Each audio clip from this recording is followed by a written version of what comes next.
This is day 3 of rain, no sun, no solar, and the car won't start. Kicking, I'm kicking.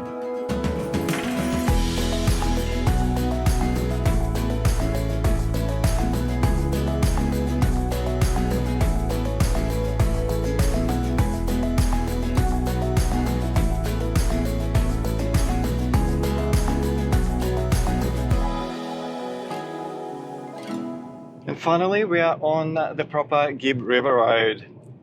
From Derby, it's all tarmac right up until the turn off to Manning Gorge, which is where we've been the last few days. And past that, it's all unsealed. Well, mostly unsealed. There are some patches of asphalt as well, but mostly just a gravel road. So far, it's been actually quite good, quite easy drive, but there are still regular irregularities. So there's plenty of washouts and potholes at intervals. So it's best to take it slow. We've been sitting on about 60 to 70 kilometers an hour on average because, there's some of those washouts can really do a lot of damage to the car. And it's just nice to go a bit slower. We're not in a hurry.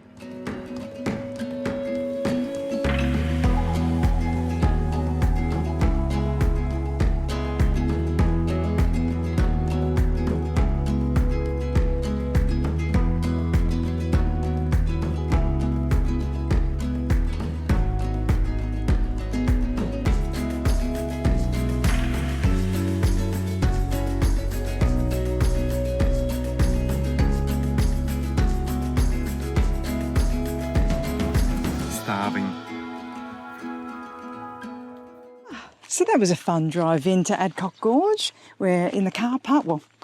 We've pulled over and now we're walking towards the gorge and it's looking a little wet in here. Yeah, we drove in, we're really hoping that there'd be a turning circle somewhere at the end of the track because it was a little bit hairy and narrow at times, but there is. So all is well. Definitely got a couple of vans here, so nice and easy to turn around.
Adcock Gorge is a must visit. It's incredible there.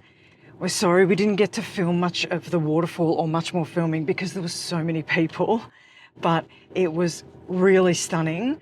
Really easy to tow the R4 in. I mean, it's a little bit tight. You can see a little bit of water crossings, but if you had a really big van, you might want to maybe camp. We're going to Manning Gorge now to set up camp.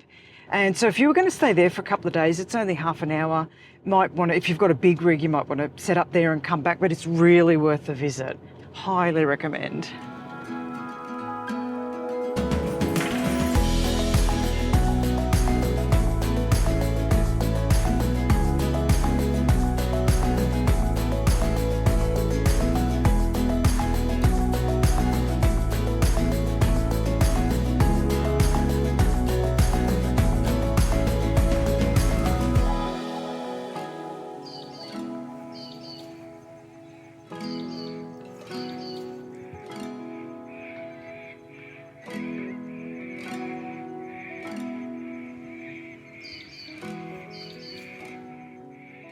Manning Gorge.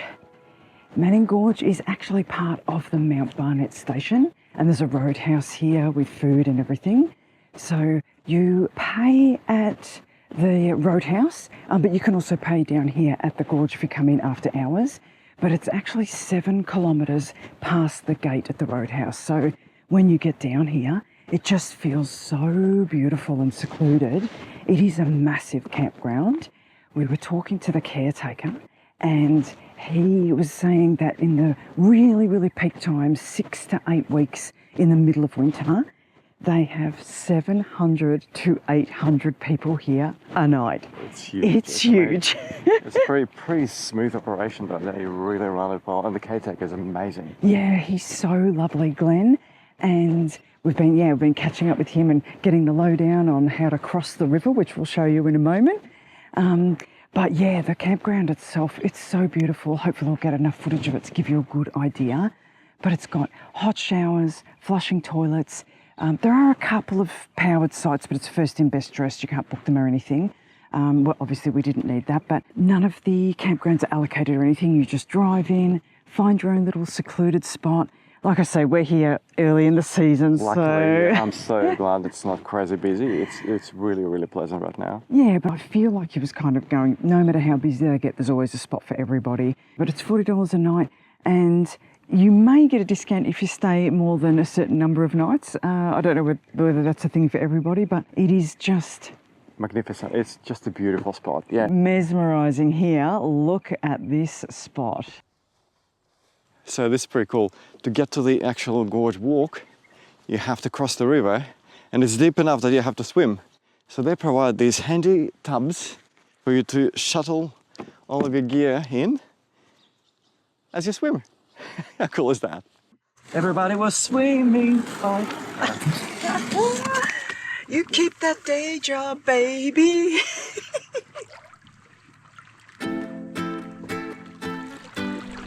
Water is so clear.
It's so awesome because the trail is really clearly marked. I've got arrows on the floor, and up ahead I can see a little pink ribbon hanging on the tree right here as well.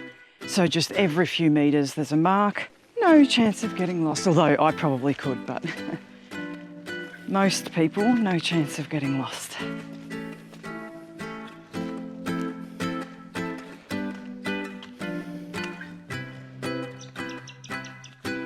Oh no.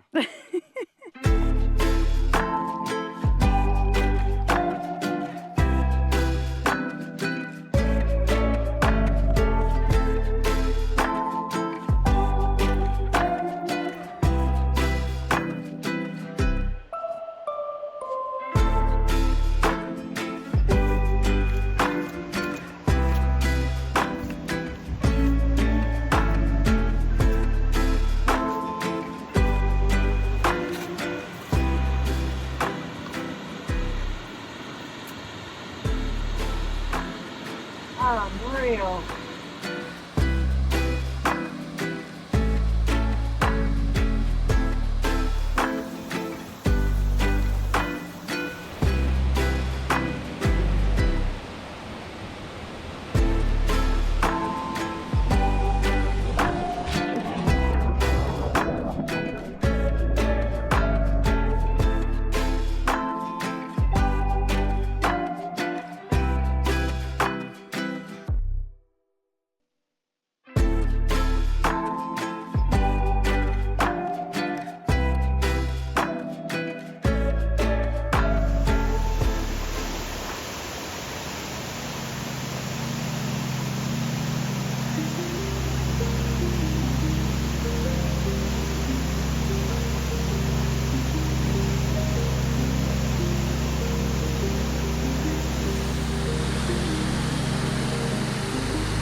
was magnificent. Manning Gorge, yes. Exceeded any expectations we had. It was just stunning. Definitely worth the walk. It's a little hot on the way back, and you can feel every step of up and down those rocks, but at least we get a nice cooling dip at the end of it. Oh, refreshing. Kick. Kicking, I'm kicking.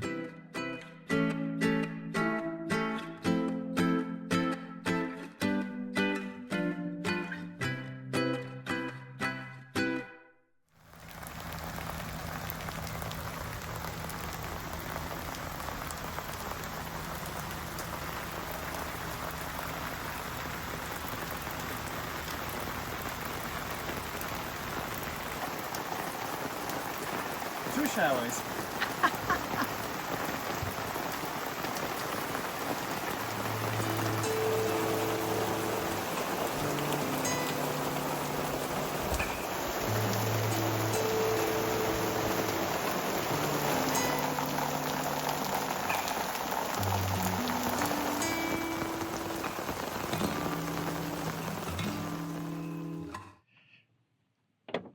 So this is day 3 of rain, no end in sight, no sun, no solar, batteries are down below 30% on both the car and the van, and and the car won't start, so the cranking battery is also flat.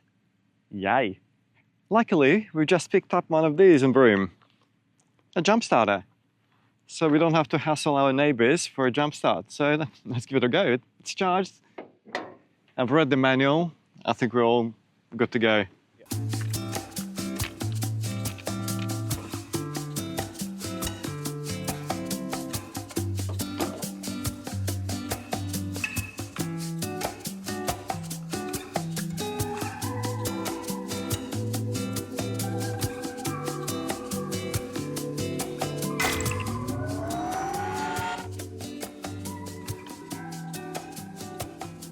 Lights are on. I think good to go. Let's give it a crank.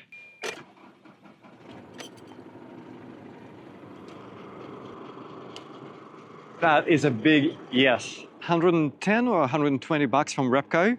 Would never travel without one of these again. You can even use it to charge your phone if you need to.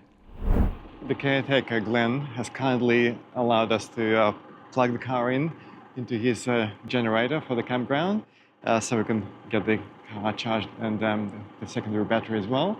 So yeah, so we just drove over here and I plugged the car in, and I'm going to let it run for a little while so that both batteries are charged, and yeah, hopefully we'll get a bit of sun later so we get solar for the van. Okay, so with the car battery almost full, we're going to try charging the van from the car through the inverter. Don't know if it's going to work. I've only ever done it the other way around, charging the car from the van, because it's got a bigger battery here, but hopefully it works.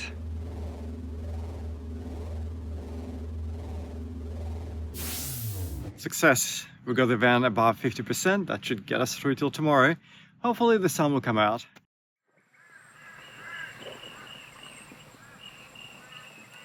So it's the weekend again, and the sun is really desperately trying to get through the clouds. Hopefully we'll get some sunshine today. We've packed up this morning at Manning Gorge and hitched up and took the van out. Time for the next phase of the trip. And so we decided to check out Galvans Gorge, which is actually part of the Mt Barnett Station property as well. And it's only about 18 kilometers west from the Roadhouse. So we've just driven up here. There's plenty of room to pull over off the road and park. We've got our van here with us. And it is just under a kilometer to walk from the road to the actual gorge. So let's go check it out.